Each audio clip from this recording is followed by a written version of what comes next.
saúde para o menino, hein? Obrigado. Presidente, bom dia. Quero lhe agradecer por ter aceitado essa entrevista. Eu, quando solicitava, dizia para o Crispiniano o seguinte: estou solicitando, mas eu prefiro que o Lula saia para fazer aqui fora, né? Então, que o senhor saiba que não só eu, mas muita gente também está torcendo para que esse seu caso se resolva o mais rápido possível. E eu coloquei no meu Twitter, que ia estar aqui, no meu pessoal, não no da Fórum.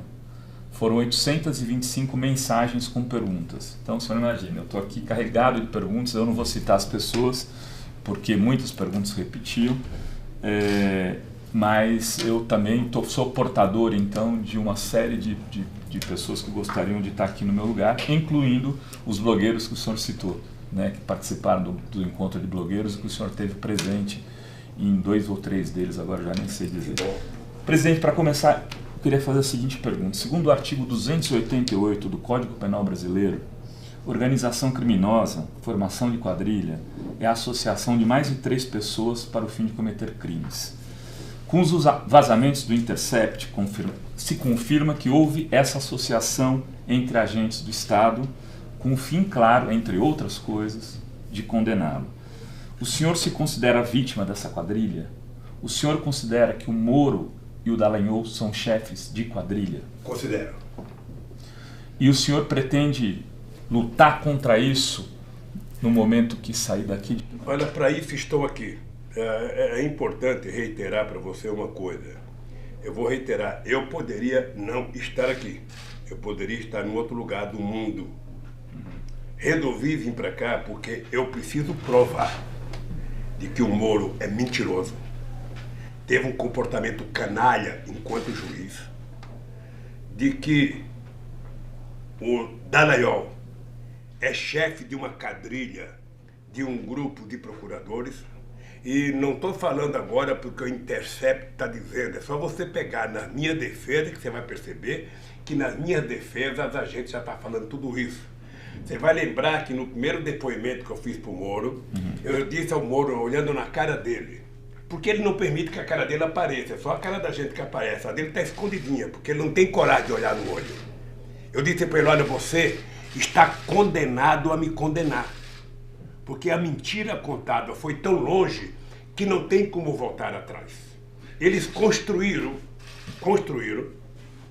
sabe, junto com os meios de comunicação. E quando eu falo da Globo, não é só a Globo, os outros também, mas eu falo a Globo porque a Globo é maior.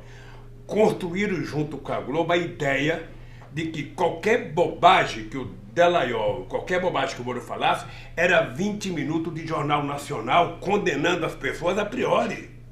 Ou seja, eles não queriam saber se tinha argumento contrário, era condenação pura. E por que eu digo isso? É porque tem 4 pessoas no mundo que sabem do que eu estou falando. Eu, porque sou a vítima e sei que sou inocente. O Moro, porque foi o algoz, ele sabe que eu sou inocente. O Dallagnol, porque sabe que eu sou inocente e que ele mentiu. E Deus, tá? Sabe que eu sou inocente. Por quê? Mas naquele grupo do Telegram tinha mais gente, né, presidente? Até muito mais gente do que o Dallagnol, do que o Moro. Não, veja, eu estou falando dele porque... eu estou lhe perguntando isso porque ali são agentes do Estado, né? É uma pena, para mim é uma pena, porque é o seguinte, olha, eu sou um cara democrático. E eu acho que a democracia, ela é sustentada por instituições, sabe, fortes. Então eu sempre achei o Ministério Público tem que ser forte.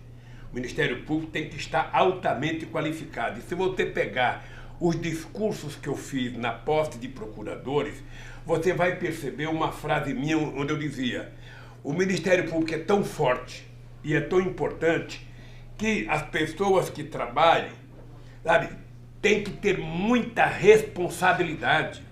O mesmo eu dizia para a Polícia Federal, é outra instituição que eu acho que tem que ser forte para garantir a democracia. A Receita Federal tem que ser forte e o Poder Judiciário não só tem que ser forte, como tem que ser neutro. As pessoas têm que julgar com base na lei. Esse é o pressuposto básico da compreensão que eu tenho dessas instituições. Ora, o que eles estão fazendo? Eles estão jogando no lixo essa seriedade que as instituições devem ter. A Bugenor jogou no lixo, a Dodge jogou no lixo. Você já viu, por acaso, eu fazer alguma reclamação dos outros procuradores? Do Antônio Fernandes, que condenou o Palocci, outro companheiro do PT, o Zé Disseu? Nunca. Porque se respeitou uma certa lógica, sabe, de legalidade no processo. Essa turma não. Essa turma foi mordida pelo... Mas ali não foi o germe do processo que veio ele condenar de alguma maneira? Ali muita gente diz isso. Ali eles aprenderam o seguinte, eles aprenderam, sabe, que tendo a imprensa como aliada, tudo fica mais fácil. Porque ali muita gente diz o seguinte, se o PT, se o senhor, se outras pessoas tivessem construído algumas barreiras, por exemplo, para impedir que pessoas como o Genuíno, ou Zé Dirceu, o caso do Genuíno é sintomático disso tudo, né? Se fossem condenados daquela forma que foram, talvez não tivessem chegado até... O Genuíno foi condenado. Veja, o Zé Dirceu tinha que ser preso de qualquer jeito, porque a imprensa criou um clima na sociedade, sabe, que independia de prova. É por isso que eles inventaram logo a teoria do domínio do fato. Vamos logo criar uma teoria, e essa teoria vai nos garantir que a gente não tem que ficar procurando prova. Vamos condenar o... Sendo usado agora com base em lawfare. E agora, sabe, e depois o Genuíno entrou no barco, todo mundo sabia que o Genuíno era inocente, todo mundo sabia. Tá? Mas se criou um clima na sociedade, através dos meios de comunicação, que chegou um momento em que, se não prendesse, poderia até ser pior. Como no meu caso. Você sabe quantas horas de Jornal Nacional eu tenho? Você sabe quantas capas de revista Veja, de revista Época, de revista Isto É? Você sabe quantas primeiras páginas de Estadão, da Folha, do Globo e de outros jornais? Você sabe quantas horas no Bom Dia, no Boa Tarde, no Boa Noite, no Chá das 5 tem contra mim? Ou seja, na verdade eles só não conseguiram, sabe, o massacre final, o enterro final, porque o PT é um partido organizado, porque o PT tem muita força, porque a CUT tem muita força, porque o Sem Terra tem muita força, porque o movimento social tem muita força, e essa gente acredita na minha inocência e sabe que eu sou inocente. Então, quando eu vim para cá com esse objetivo. Eu preciso, para salvar o Brasil, evitar que crápulas como Moro, que crápulas como Dallagnol ocupem funções. O senhor achava que se saísse, se fosse por exílio, se tomasse outra decisão, eles tomariam conta do país e acabaria como... o objetivo dele. Você veja que hoje está ficando mais claro. Está ficando mais claro. Ou seja, tudo que eles estão fazendo são coisas de quadrilha. Nenhum partido político de extrema-direita seria tão grosseiro e tão ignorante como eles. Eu, quando fui prestar meus depoimentos na Polícia Federal, lá em São Paulo, lá em Brasília, quando eu fui na Polícia Federal prestar depoimento, quando eu dei depoimento para o Ministério Público, eu tinha clareza que eles não estavam tentando julgar um homem. Eles estavam tentando julgar um governo, um período de governo. Ora, o Dallagnol, na verdade, eu vou repetir uma coisa que eu tenho falado, ele deveria ter sido exonerado e preso a bem do serviço público com o PowerPoint. Porque você não pode ter um procurador falando, sabe, pelo Estado brasileiro, em nome da sociedade, contar a mentira que ele contou e depois dizer cinicamente, não me peçam provas, eu só tenho convicção. Dali ele deveria ter saído algemado para a cadeia, exonerado, para salvar o Ministério Público. Quando o seu Moro, sabe, vai me fazer um julgamento e ele não tem fato, ele não tem prova, e ele é obrigado a me acusar de um crime indeterminado. Ou seja, ele não sabe que crime que eu cometi, depois de inventar a história da Petrobras para poder trazer o crime para cá, sabe? Tudo isso é uma quadrilha funcionando. Então eu vim para cá, eu quero que você saiba disso. Eu estou aqui, eu gostaria de estar em casa, claro, mas eu estou aqui porque alguém nesse país tem que ter coragem de enfrentar essa canalha toda. O que eu acho? O senhor tomou uma decisão, então, um pouco diferente do Jango. O senhor preferiu ficar, né? Não ia ser tratado como fugitivo, não ia ser tratado, não. Eu tenho cara, Sabe, tem um cara... São estratégias de ação diferentes. Essa cara aqui foi construída na porta de fábrica. Eu dizia que o único medo que eu tinha na vida era se eu pudesse mentir para os trabalhadores. E disso eu não abro mão. Agora o senhor não se arrepende nem um minuto. O senhor está 529 dias aqui. Não me arrependo, não me arrependo. Obviamente, eu não me arrependo. Eu gostaria de estar em casa, eu gostaria de... Claro. Agora o senhor achou que ficaria menos. Mas não... O senhor já disse isso em outras entrevistas, e inclusive para a Monja Coin, no dia 30 de julho. A senhora daqui dizendo que o senhor achava que uma semana estaria livre. Isso não causa um certo... Causa uma certa frustração. Por quê? Porque quando eu vim para cá, havia a possibilidade de votar uma ADC. Eu nem sei o que é, mas já aprendi a falar ADC. Ou seja, e na semana que eu vim para cá, o partido que tinha entrado com a ADC, sabe, retirou a ADC. O PCdoB entrou com outra ADC e aí o Marco Aurélio, não sei porquê, não colocou em votação, ou não podia, ou a presidenta não colocou em votação. Tudo isso poderia fazer com que eu ficasse mais desesperado. Mas um homem desesperado, ele tende a morrer precocemente. Então, como eu quero viver 120 anos, eu mantenho um equilíbrio. Como o senhor tem mantido o equilíbrio aqui dentro, presidente? Desculpa lhe perguntar, eu sei que é uma questão pessoal, mas o senhor faz 9 quilômetros de esteira, vê televisão... Assistindo, sabe, você pelo pendrive, sabe, assistindo todos os meus amigos da Globosfera no pendrive. Eu recebo muito pendrive, sempre com um dia de atraso. Sempre com um dia de atraso. O dia mais triste é sábado e domingo, que eu não recebo. Então eu vou ver vocês na segunda-feira, da sexta-feira à noite. Então estou lendo, sabe quando você lê o jornal velho, você vai no banheiro... Você já sabe que já passou, talvez a notícia seja outra. Antigamente ia no banheiro, tinha um jornal no chão, porra do chão, então eu ficava vendo notícia velha. Então eu na segunda-feira vejo notícia velha, vejo você falando do sábado, da sexta-feira, vejo outros companheiros falando. Então, eu me mantenho assim, e me mantenho... O que me fortalece, na verdade, é saber o seguinte: esse país não pode ser destruído, essa gente não pode destruir o país. Por isso que eu coloquei a questão da soberania nacional como o principal mote da chamada esquerda brasileira, dos setores sociais. Você deixar destruir a Petrobras, a Eletrobras, o BNDES, o Banco do Brasil, a Caixa Econômica Federal, foram essas empresas que suportaram o Brasil e que cresceu, porque a Petrobras não é uma simples empresa de petróleo.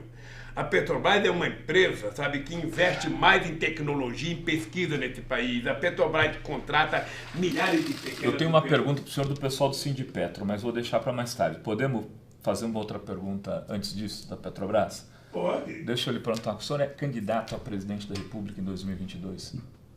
Olha, eu diria para você que eu espero que tenha outros candidatos. Eu já vou estar com 74, mais 3 anos, 77 anos. Se bem então vai viver até os 120. Se bem que eu acho que eu vou estar novo, vou estar conservado, mas eu espero que nesse período a gente crie, sabe, novos companheiros. Nós temos vários companheiros, o PT tem 5 governadores, o PCdoB tem 1, o PSB tem governadores. Essa gente toda pode se cacifar. Você tá com... O senhor não falou o nome do Ciro. Eu vou falar agora.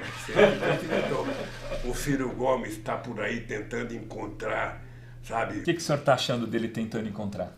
Eu acho que o Ciro Gomes é engraçado, porque eu adquiri um profundo respeito pelo Ciro Gomes no tempo que ele trabalhou comigo. Ele foi uma pessoa que me ajudou, que participava do núcleo junto com a Dilma, com o Márcio Tomás Bastos, na época do Mensalão. Eu tenho profundo respeito. Agora, politicamente, ele é meio confuso. Primeiro porque ele não... O Ciro já trocou, acho que 8 ou 9 partidos. Ou seja, eu lembro que em 2010 ele queria ser candidato a presidente. Eu e Eduardo Campos fizemos uma reunião. Para ele ser governador em São Paulo. Não, e decidimos para ele vir para São Paulo para ser governador. Ele aceitou se filiar em São Paulo, mas desceu no aeroporto, foi esculhambar o PT ou a Luiza Mercadante. Então, não dá. Não dá. Veja... O senhor fica magoado quando lê as declarações dele? Eu fico chateado. É como se uma pessoa amiga estivesse falando mal de mim. Sabe? Agora, também não posso pedir para ele falar bem. Ali, quando junta ele e Mangabeira Unger, então, aí é... Ele alega que o senhor aqui da prisão controlou todo o processo. Ele não alega nada. Você não pode querer que o jogador do São Paulo vá ajudar o time do São Paulo a ganhar do São Paulo. Você não quer que o Gabigol do Flamengo vá marcar gol contra o Flamengo porque está jogando com o meu Vasco da Gama. Não, não é assim. O Ciro Gomes era candidato, o PT tinha candidato e tinha algumas alianças em disputa. O PT não podia falar, olha gente, nós não queremos vocês, vai todo mundo não sei quanto. O PT foi procurar fazer as alianças e fez as alianças. Não sei se o senhor não deve ter visto, mas ontem mesmo Haddad voltou a contar essa história de que a partir de uma conversa com o senhor foi conversar com o Ciro e convidou ele para ser vice-presidente na sua chapa. E o Haddad já me falou que disse nessa mesma reunião ao Ciro que se porventura, por alguma, o senhor não pudesse ser candidato, ele aceitaria ser vice na chapa do Ciro. Como é que foi essa história? Olha, eu fiquei sabendo dessa história por conta do companheiro Fernando Haddad, que teve com o Ciro e falou para o Ciro que o Ciro poderia ser meu vice, que no meu impedimento o Ciro seria candidato a presidente e o Haddad seria o vice dele. E o Ciro não aceitou. Eu acho difícil uma pessoa que se acha tão inteligente como o Ciro querer ser vice de um torneiro mecânico. Eu não acho, quer dizer, sabe? O senhor acha que tem um preconceito de classe? Eu acho que o Ciro ele é preconceituoso contra o PT. Ele tem um quê? É só perguntar para o pessoal do PT do Ceará. Ele odeia o PT do Ceará. O Ciro não nasceu para militar num partido político. O Ciro nasceu para ser dono de alguma coisa. Ele manda, ele desmanda, ele faz, ele desfaz. Ou seja, isso não cabe dentro do PT. Então, se o Ciro quiser ser presidente com o voto dos setores progressistas, ele terá que se aliar à esquerda. E para se aliar à esquerda, ele não tem muita opção. Ele tem só o PT e o PCdoB. Não tem muita opção. O senhor acha que ele está fazendo um caminho para a direita? A impressão que eu tenho é que ele está fazendo um discurso muito mais para agradar setores de direita, que ele acha que abandonaram os tucanos, do que para a esquerda. De qualquer forma, é uma pena, porque eu gostaria que o Ciro fosse diferente, eu gostaria que... O senhor convidou ele para bater um papo aqui? Não, eu não convido ninguém para vir aqui. Tá. As pessoas que pedem para vir. Um preso político ficar convidando pessoas para vir aqui. Se alguém quiser vir, sabe, entre em contato e vem me visitar, mas eu não convidarei. Agora, acho que é uma pena. Acho que o Ciro não prejudica o PT com os ataques que ele faz ao PT. Ele acha que quando o Estadão gosta da matéria dele, tá bem, tá mal, Ciro. Se o Estadão gostou é porque você falou merda. Essa é a coisa correta. Se o Estadão gostou e deu manchete é porque você falou merda. Se você falar uma coisa boa, o Estadão não vai dar, a Folha não vai dar. É isso. Agora, se você quiser se iludir, sabe, você vai ser candidato outra vez para ter mais um. Falando em Estadão, vou lembrar que o senhor aqui na entrevista com a BBC disse que o senhor não lê a Veja há 30 anos pelos mesmos motivos, imagino, que do Estadão. A semana passada, o governador Rui Costa deu uma entrevista para a Veja que causou muita polêmica. O senhor leu essa entrevista? O que o senhor achou? Veja, eu quando se trata da Veja, eu prefiro não ver, eu peço para alguém conversar comigo. O senhor leu a xerox da matéria? Veja, eu acho que as pessoas precisam se preparar para as entrevistas. As pessoas têm que falar menos a palavra eu e falar mais a palavra nós. As pessoas têm que saber. Sabe? O Rui Costa, quando ele dá entrevista, ele dá muita entrevista em função das coisas que aconteceram na Bahia, da aliança dele na Bahia. Ele tem que saber que o Brasil é totalmente diferente da Bahia. Ele tem que saber que parte dos aliados que ele tem na Bahia são inimigos do PT a nível nacional, que não vota com o PT e não votaram com a Dilma. Ele tem que saber. Ora, nem por isso o PT impediu que ele fizesse aliança. É uma coisa regional, faça. Então a impressão que eu tenho é que muitas vezes ele dá entrevista, sabe, a partir da lógica do mundo dele, sabe? Mas ele tem que pensar um pouco no Brasil, para ele perceber que as pessoas que estão com ele na Bahia não estão com o PT no maior lugar do Brasil. Não é por culpa do PT, não. É porque as pessoas têm outros compromissos. É apenas isso. Agora, o Rui é uma pessoa que eu gosto muito. O Rui é um cara preparado, um companheiro, sabe, que o Jacques Wagner apostou nele. Você sabe que eu tinha um candidato na Bahia que era o Zé Sérgio Gabrielli. Sabe? Mas aí não deu certo e o Jacques indicou o Rui. E o Rui está fazendo um bom governo. De vez em quando tropeça aqui, todo mundo que governa tropeça aqui, tropeça ali.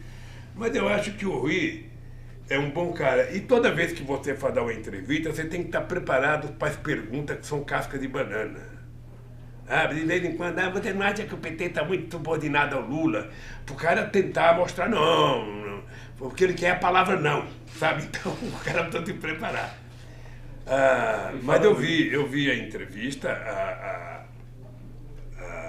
não sei se você sabe que a Veja está pedindo para fazer entrevista comigo. Eu fiquei sabendo ontem à noite. E o senhor vai aceitar? Não, eu até daria, se fosse uma coisa ao vivo. Eu vou tentar ver aí com o meu pessoal se é possível fazer com vocês ao vivo. Não tem por que ficar gravando, pode fazer aqui ao vivo e vai direto. Aí depois eu vou ver se a Globo quer mandar o Willy Bonner vir aqui fazer uns 20 minutos de Jornal Nacional ao vivo comigo, sabe? Ver se o SBT quer mandar o Jornal das 8. Eles estão pedindo também, mas lá para as 3 da manhã. 3 da manhã até eu estou dormindo, então eu não vou assistir. Eu lembro de um debate que eu fiz na campanha de 89 com o Ulisses Guimarães, a gente estava na Manchete, e a moça que coordenava o debate, já era 1 e pouco da manhã, falou: doutor Ulisses, o senhor não acha que a gente poderia continuar um pouco mais o debate? O Ulisses Guimarães, lógico que eu preciso continuar. Eu falei: Ulisses, por favor, manda alguém ligar para a dona Mora e eu ligo para a dona Marisa. Se ela estiver assistindo, a gente continua. Se ela estiver dormindo, vamos parar, porra. Fazer um debate para ninguém assistir. Presidente, o senhor falou aqui do Estadão, falou da Veja, sempre fala da Globo. Mas eu queria falar um pouco da Record, né, dos evangélicos. Até os últimos dias, eu anotei aqui, 16 de março, a Record, o bispo, o PRB, tinha um ministro, né, que era o George Wilton, ministro dos esportes da Dilma. Eles saíram... George Wilton, era um deputado na época que ficou com o Ministério dos Esportes até março. Aí eles saíram do governo e foram para o impeachment, e de lá para cá a Record assumiu, e os setores evangélicos, um antagonismo em relação ao senhor, à Dilma, ao PT, a tudo que seja vermelho, que, assim, de alguma maneira, o que aconteceu nesse processo? Por que a coisa virou de jeito algum? Eles cresceram muito durante seus governos, inclusive porque, com o crescimento da classe C, da classe D, os evangélicos foram tomando conta, na lógica da teoria da prosperidade, desses segmentos, na lógica, com a venda da prosperidade, que é a base do discurso evangélico. Rovai, talvez eu tenha cometido um crime de ser republicano. Porque essa gente sabe que eu nunca conversei com eles pedindo alguma coisa para o governo. Nunca. Eu nunca senti a Record favorável ao governo. Nunca. E nunca pedi para ser favorável. Nunca pedi para o João da Bandeirante ser favorável ao governo. Nunca pedi para o Silvio Santos ser favorável, e muito menos para a Globo. A única coisa que eu pedia era que fossem honestos na divulgação. Informação é informação. Mas agora eles não são só... Eles assumiram. Isso é ruim. É ruim para eles próprios, porque eles podem ter um pouco de dinheiro, mas perderão credibilidade. O senhor viu a cena do Bolsonaro ajoelhado? E é ruim para ele. Não, eu acho aquilo humilhante para ele. Humilhante, quer dizer, é uma coisa vexatória. Aquela coisa que é forçada. Quando você fala um palavrão que ele sai como força de expressão, é até bonito. Mas quando você prepara o palavrão, ele fica feio. E o Bolsonaro preparou aquela cena... É simplesmente ridícula, é vexatória. Não precisava daquilo. Ele pode ser evangélico, ele pode... Eu nunca perguntei para um ministro se ele era... Qual era a religião dele. Nunca perguntei para um general qual era a religião. Eu nunca perguntei nada. Cada um segue a religião que quiser. Ponto pacífico. Agora ele, tudo que ele faz é meditado, é pensado.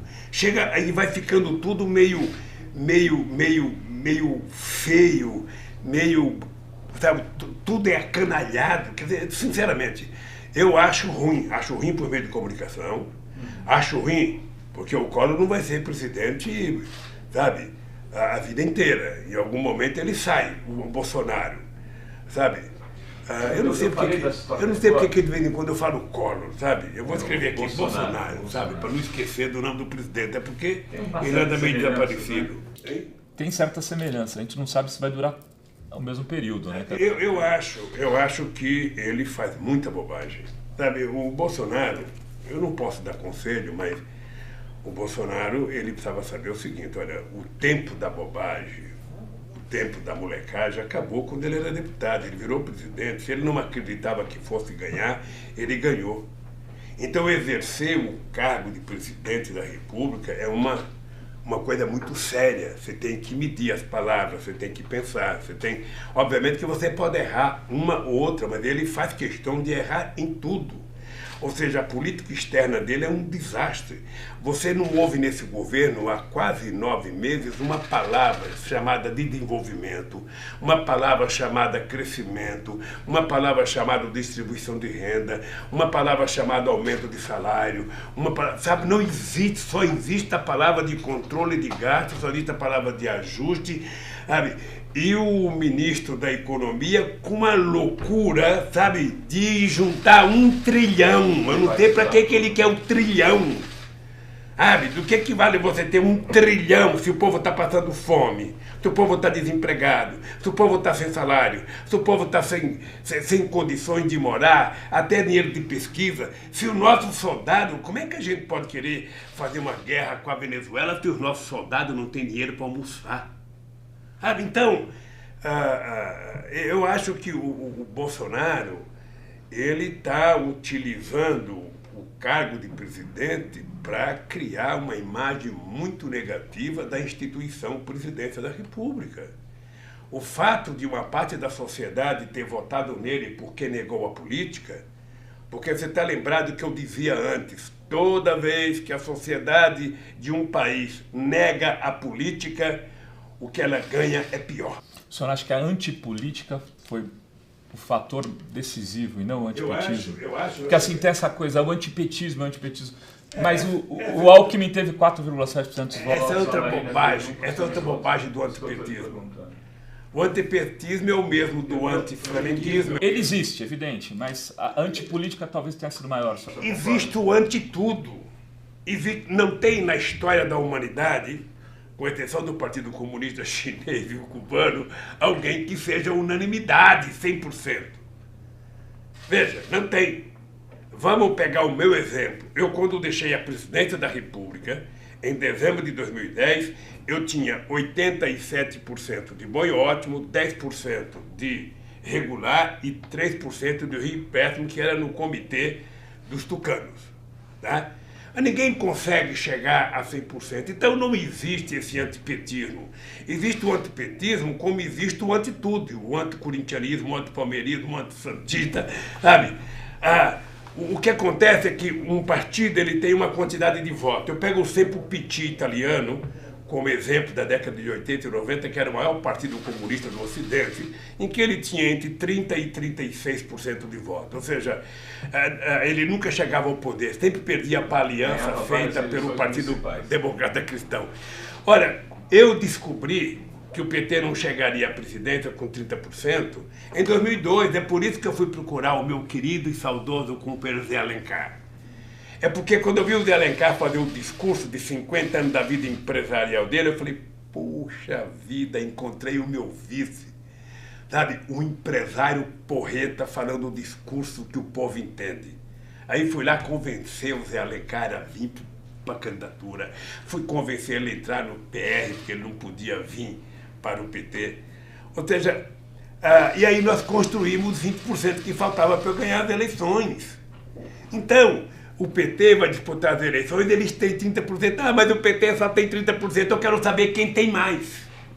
Eu quero saber qual é o mundo, sabe, que algum partido começa umas eleições com 30%. Sabe? O Haddad perdeu as eleições, Mas na lógica da direita brasileira, o Haddad ter 45% dos votos é muito voto nesse país. É muito voto. Ou seja, com a política de destruição do PT, com a política, sabe, a manipulação da Lava Jato, a manipulação do Moro,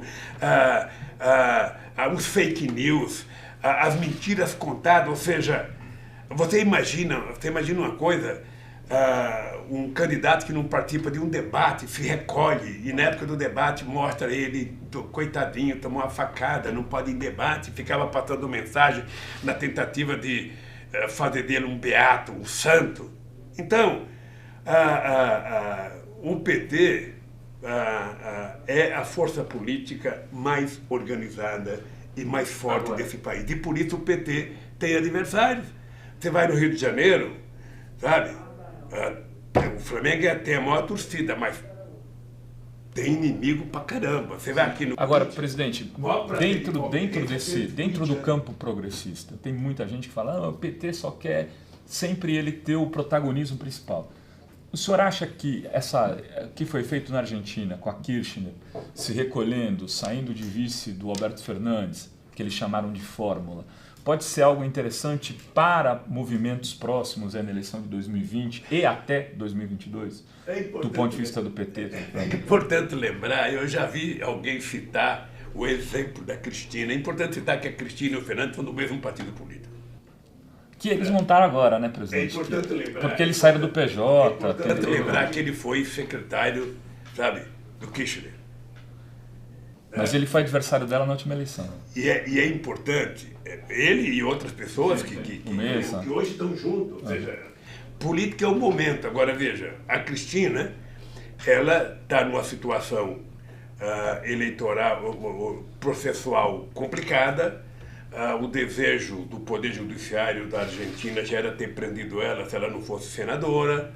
Ela tem um problema muito sério com a filha dela que está fazendo um tratamento em Cuba, e a Cristina percebeu que poderia, ela sendo candidata, ela ter mais problema do que outro. Não é o caso do Brasil.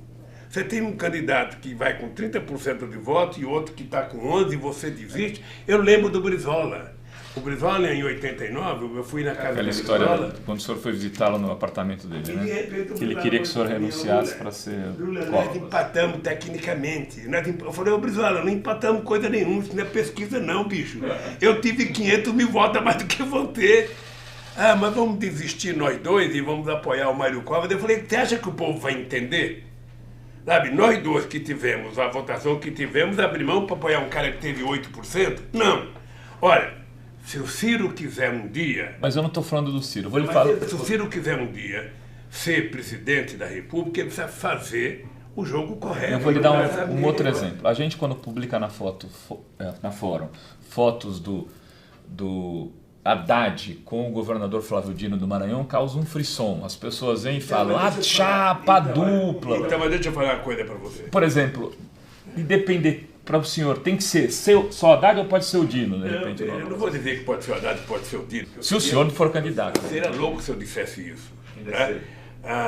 Até porque tem muita gente pretendendo, ainda falta 3 anos para essa coisa acontecer.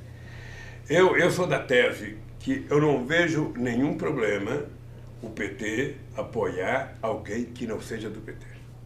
Não vejo, isso faz parte do jogo político. E o PT tem várias experiências em vários estados.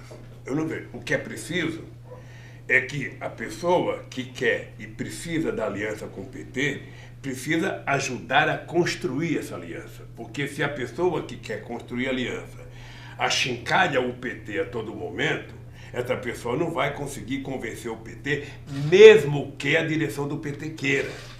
Porque o PT, diferentemente do que fala do PT, o PT é o único partido do planeta Terra que a nomenclatura não quer dizer nada. Alguém chegar e falar, não, eu sou... Você sabe com quem você está falando? Está falando com a presidenta do PT, está falando com o secretário, com o deputado. Isso para a base do PT vale tanto quanto uma titica. A pessoa é, no PT, respeitada pelo que faz, pelo que trabalha. Então, eu não vejo nenhum problema do PT fazer uma aliança política. Não vejo nenhum problema do PT não ter candidatura própria. Eu mesmo... em junho de 2011, estava em Bogotá, junto com o meu amigo Eduardo Campos, junto com a esposa dele, Renata, quando eu fiz uma reunião com o Renato e disse ao companheiro Eduardo Campos que, olha, eu acho que você deveria começar a se preparar para você ser candidato a vice da Dilma em 2014 e ser o candidato a presidente em 2018. Tá? Essas foram as minhas palavras. E por quê? Porque não aconteceu, porque ao longo do período foi crescendo a animosidade entre ele e a Dilma. Eu lembro que eu fui convidado para uma reunião no Rio de Janeiro, estava presente o companheiro Jacques Wagner, estava presente o Sérgio Cabral, estava presente o Eduardo Campos, quando, em determinado momento, começou a se falar, sabe, da Dilma de um jeito estranho. Isso, ela só tinha 2 anos de governo. Eu falei, gente, ó, eu não vim aqui, eu ainda estava com câncer muito ruim.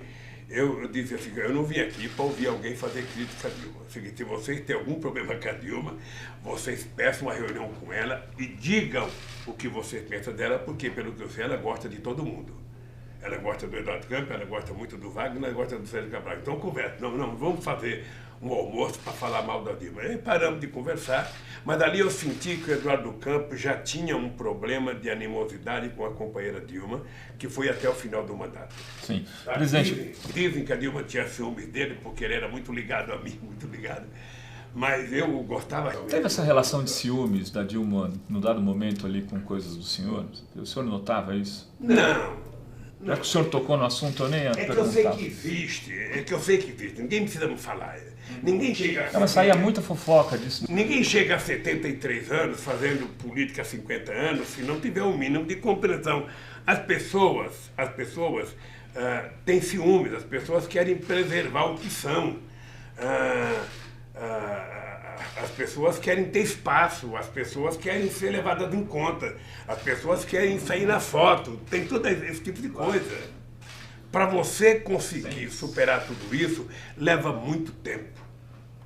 Você veja uma coisa, eu fui 13 anos, eu fui presidente do PT durante 10 ou 12 anos. Eu não disputei a presidência do PT nenhuma vez, porque todas as vezes que eu fui presidente, eu fui indicado pelos companheiros por unanimidade. Não tinha disputa no cargo de presidente, tinha disputa nos outros cargos. Quando o senhor foi candidato a presidente, teve disputa, né? Com o Suplicy. Teve uma disputa que eu não participei. Não sei se você lembra, eu não participei, eu não me inscrevi. Eu falei, se o Suplicy quiser ser candidato, ele tem o direito de ser. O PT fez uma campanha para ele foi fazer debate em vários lugares, eu não fui nenhum. Aí o PT me inscreveu eu não me inscrevi, o PT que me inscreveu. Presidente, deixa eu falar de um assunto que está acabando a entrevista, mas essa semana... Você pode perguntar. Não, é que eu sei que o senhor não responderá tudo, o problema nosso aqui é tempo mesmo. O Temer, né, confirmou no Roda Viva aquele telefonema que vazou ali, que foi grampeado e que só veio a público agora, e diferentemente daquele outro telefonema da Dilma para o senhor. Ele confirmou que, de fato, o senhor ligou e confirmou que teve uma reunião com o senhor. Aí eu lhe pergunto, não está na hora de revelar um pouco mais os bastidores?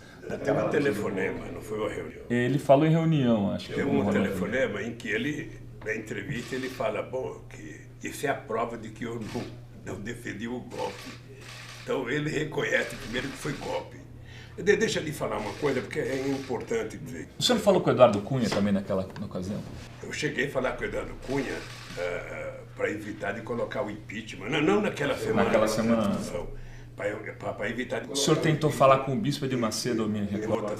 Não. Não tentou? Não. Deixa eu lhe falar uma coisa. Eu nunca achei boa a ideia de eu ser ministro. Por uma razão. Na minha cabeça, o Palácio do Planalto não cabe 2 presidentes. Não cabe. E se eu fosse ministro junto com a Dilma, ia ser um problema para a Dilma. Eu até brinquei com ela. Dilma, você já imaginou você me dando uma bronca? Porque tem que imaginar, ela teria que me tratar como outro ministro qualquer. Você imagina se eu vou aceitar ou não essa bronca? Porque, sabe, o palácio é pequeno para 2 presidentes. E eu não queria. Eu não queria, relutei. E aí houve uma reunião onde ela praticamente lhe implorou para que... Não, ela não. Ela queria, ela dizia que precisava, tal, mas a reunião estava ela, eu, Jacques Wagner e o companheiro Ricardo Berzoini. O que me motivou a aceitar foi que num determinado momento, já lá para 4 horas da manhã, eu não sei se o Wagner ou o Berzoini disse o seguinte: pô, quer dizer que você, sabe, tá numa boa, tá no bem bom, tá vendo a companheira afundar e você não quer entrar no barco, né? Foi isso que me motivou a falar: tudo bem, eu aceito, desde que a gente faça uma reunião amanhã com o Nelson Barbosa e eu vou discutir com ele, porque com essa política econômica não dá.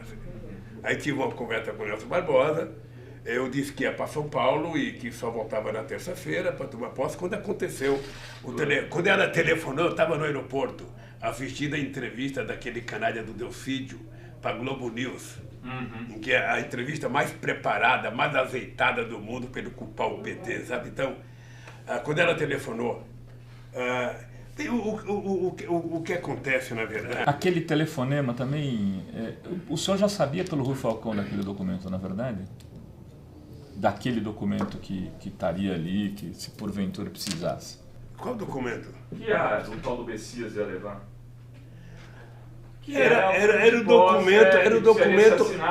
documento para assinar. Isso. Embora eu só fosse tomar posse na terça-feira, era para deixar o documento.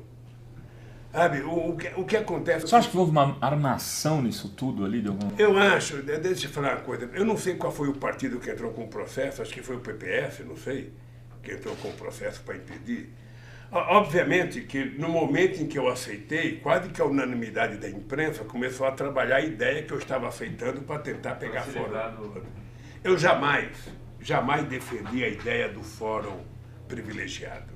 E jamais eu tenho tanta consciência da minha inocência que a única coisa que eu quero é poder provar, sabe, a minha inocência, que já provei e que eles provam a minha culpa. Por isso é que eu espero que a Suprema Corte tenha na mão a responsabilidade de colocar o Brasil nos eixos. Nós vivemos um período em que um juiz de primeira instância, sabe, deitou e rolou em cima desse país. Ele podia mais que Deus. Se Deus pedisse para vir aqui, ele ia dizer não. Tá? Nós tivemos um momento em que o Ministério Público da Lava Jato ameaçava o Procurador-Geral da República, ameaçava o Presidente da República, ameaçava o Senado, ameaçava a Câmara dos Deputados, ameaçava a Suprema Corte, ameaçava o Superior Tribunal de Justiça. Ai de quem não concordasse com o seu Dallagnol e com o seu Moro. Então agora chegou o momento de colocar a casa em ordem. Tá? O que nós queremos? O que nós queremos é que todas as denúncias de corrupção sejam apuradas corretamente. Por isso foi o PT que mais criou mecanismo de apuração de corrupção nesse país. Pegue todos os partidos juntos que não criaram as condições que o PT criou. E para que nós criamos? Para apurar a corrupção. Agora, o que nós queremos é que todo acusado, antes de ser condenado previamente por um procurador na imprensa, por um ministro, por um juiz, ele seja julgado, tenha direito de defesa e que o juiz se pronuncie em função dos autos processual. Tá aqui, eu tenho prova que o Rovai cometeu um crime. Então, se tem prova, tá bom. O cidadão vai ser condenado. Se não tem, o cidadão tem que ser absolvido. E eu estou implorando. Eu quero a prova que eu cometi um crime. Agora, eu tenho prova que vocês cometeram um crime. Vocês mentiram. Vocês não aceitaram testemunha. Vocês não ouviram provas. Então eu tenho. E agora está mais do que provado que é uma quadrilha que está organizada para pegar 2,5 bilhões da Petrobras, para pegar dinheiro nos acordos de leniência. O senhor falando que eles cometeram crime, eu fiquei lembrando aqui, presidente, da história do celular do Cunha. Né? O celular do Cunha não foi apreendido pelo Moro, diferente, por exemplo, do tablet do seu neto. Do meu neto foi. De 4 anos. Diferente do tablet do seu neto. O senhor acha que teve um acordo do Cunha com o Moro? Olha, eu acho que houve um acordo, porque até agora... A mulher do Cunha não foi incomodada? Ela participava daquele paraíso fiscal, a filha também. Então... Eu não sei de detalhe. A única coisa que eu sei é que é muito estranho que você prenda o presidente da Câmara e você não tenha forçado para ele fazer uma delação como forçaram os outros, e você não tenha pego o celular, que todo mundo teve o celular preso. Sabe? Então eu não consigo entender. Mas eu acho que ele tem que explicar para a Suprema Corte isso. Quem sabe agora, eu acho que a Suprema Corte tem a chance, sabe, de fazer com que nunca mais se repita no Brasil um juiz que haja com a canalice que o Moro agiu. Eu estou dizendo pelo meu caso. Eu não estou dizendo por outros casos. Se ele, por acaso, fez um julgamento correto de um empresário e mandou prender o empresário, sabe, isso faz parte da legislação brasileira. O que não pode é fazer a canalice deles de quebrar as empresas brasileiras, de quebrar a Petrobras. Falando em quebrar, eu vou chegar na Petrobras. A FUP, então, ele enviou essa pergunta, né, que se a Petrobras, no seu governo, chegou a 13% do PIB nacional, né, foi responsável por 13% do PIB nacional e tem caído, acho que está para baixo de 7% agora. Destruiu milhares de empregos, esses empregos estão sendo exportados, né? Engenharia nacional foi toda por água abaixo.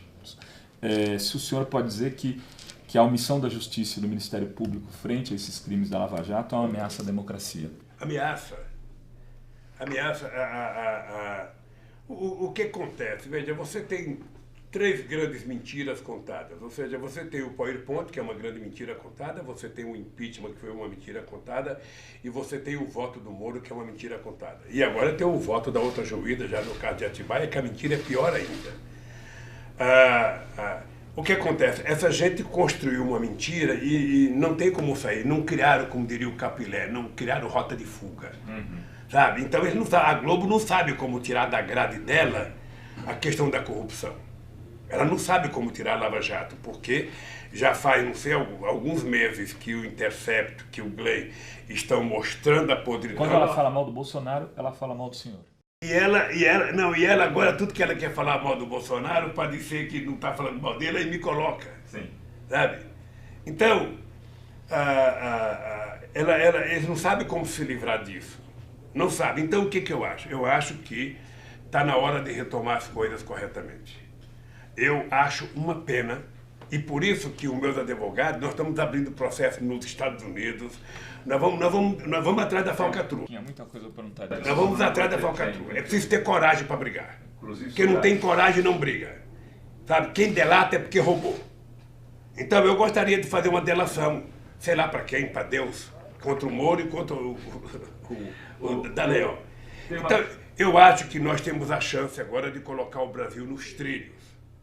Porque o que está acontecendo nos vazamentos, sabe, que a Globo nega, esconde todo santo dia, mas acontece que a sociedade fica sabendo por causa de vocês, por causa da internet, sabe, por causa da coragem de vocês. Eu sei que você está sendo processado, sabe, eu sei, não perca a coragem não, vá para cima, porque nesse país a única derrota que a gente tem é se a gente não tiver coragem de lutar. Por isso, os companheiros da FUP, os companheiros da FUP não têm que se comportar como petroleiros, têm que se comportar como cidadãos brasileiros e fazer uma forte campanha em defesa da soberania nacional e em defesa da Petrobras. Porque defender a Petrobras não é defender o emprego, é defender a maior empresa de investimento nesse país. Uma empresa que chegou a ter 13% do PIB, mas uma empresa que foi transformada por mim na Bolsa de Valores de São Paulo, na segunda empresa de petróleo do mundo, e era a empresa que saiu de investimento de 3 bilhões de dólares por ano para 30 bilhões de dólares por ano. O Estrela esteve me visitando aqui. O Estrela falou: presidente, o senhor tem que assumir que foi o senhor que descobriu o pré-sal, não fui eu, não foi os petroleiros. Mas então diga você, não vou eu dizer que fui eu. E ele diz isso por quê? Por causa do investimento. Somente o investimento em pesquisa que nós fizemos é que permitiu a Petrobras descobrir a maior reserva de petróleo do século XXI, que poderia dar a esse país o status de grande potência e que está transformando esse país, sabe, naquela coisa maluca de vítima da vaca holandesa. Presidente, eu tenho só mais uma pergunta para fazer, porque já esgotou o nosso tempo. Mas se você fizer duas, ele não vai te prender. Eu vou juntar duas numa. Eu vou fazer a pergunta do Jean, dizendo que o Jean está exilado. E eu pedi então para ele que ele enviasse uma pergunta que eu iria fazer. Ele pergunta o seguinte: o que o senhor tem a dizer dos setores de esquerda que insistem em menosprezar as misérias produzidas pelo racismo, homofobia e pelo machismo? E se a esquerda do século XXI não teria que abordar mais essas pautas? E aí eu tenho uma questão para ele fazer, porque o senhor falou do governo Bolsonaro e de tudo. Tem um movimento de direito já lá na PUC que o pessoal tem, que foi lançado na PUC, pensado em articular frentes mais amplas para o centro, com o PSDB. O que o senhor também acha disso? Primeiro, se você puder dar uma mensagem para o Jean Willis, diga que ele tem toda a minha solidariedade, que eu tenho um profundo respeito por ele e que eu acho que o Brasil precisava de mais pessoas com a coragem dele. Eu acho que nem sempre a esquerda é avançada para defender determinados temas. Muitas vezes as pessoas preferem ficar no seu conforto, sabe, de estar bem com todo mundo. E eu acho que nós temos que lutar para garantir que liberdade seja liberdade de verdade, não tem meia liberdade. A pessoa nesse país tem que ser o que é, assumir e tem que ser respeitada. Tá? Por isso, do meu carinho, do meu respeito pelo Jean Willis.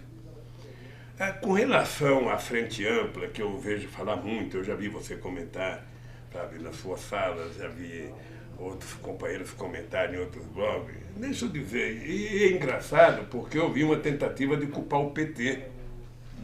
Não, porque o PT não dá a mão para ninguém, porque o PT não foi no fórum, porque o PT... A pergunta que eu faço é o seguinte: em política vale muita coisa, mas não vale nem canalice, nem hipocrisia. O que o PT teria que fazer numa frente? Eu vou lhe dizer uma coisa que eu nunca contei para ninguém aqui.